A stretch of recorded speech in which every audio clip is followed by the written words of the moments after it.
তো আজ বছরের শেষ দিন, তো তোজোর জন্য ম্যাগি করছিলাম, বললো মামা ম্যাগি খাবো। পরেই রান্না করতে চলে এলাম, ভাজা মশলা করে নিচ্ছি, গোটা জিরে, ধনে, গরম মশলা, শুকনো লঙ্কা, চিংড়ি মাছগুলো ভেজে নিচ্ছি। এবার ওতে শুকনো লঙ্কা, তেজপাতা, জিরে ফোড়ন দিয়ে পেঁয়াজ দিয়ে দিয়েছিলাম। এদিকে চার মগজ, কাজু, জিরে, আদা বাটা আর একটু রসুন দিয়ে দিয়েছিলাম, নারকেলের দুধ দিয়ে তারপরে চিংড়ি মাছগুলো দিয়ে ভাজা মশলা আর কাঁচা লঙ্কা দিয়ে নামিয়ে নিয়েছি। আগে চিংড়ি মাছের রেসিপি দেখিয়েছি, যাই হোক ভাত বসিয়ে দিয়েছি। এদিকে একটা সবজি করে নিচ্ছি, শিম, বেগুন আর পেঁয়াজ করে দিয়ে। তো রাতে পিকনিক, সেই জন্য মাটি করা চলছে, উনুনের কাঠে রান্না হবে।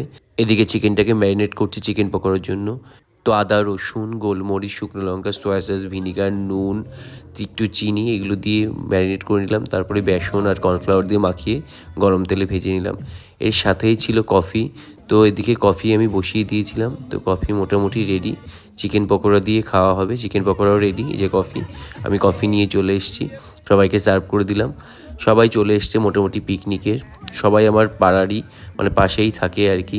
সবাইকে মোটামুটি আগেই দেখেছো। এদিকে ফ্রাইড রাইসের ভাত রেডি, চালটা ফ্রাইড রাইসটা বানিয়ে নিলাম। এদিকে ফ্রাইড রাইসে আমি এসেন্সটা দুধে গুলে দিয়ে দিলাম। এদিকে চলছে চিকেন কষানো। তো পিকনিকে আমরা কম বেশি সবাই রান্না করেছি আর কি। এদিকে ডান্স।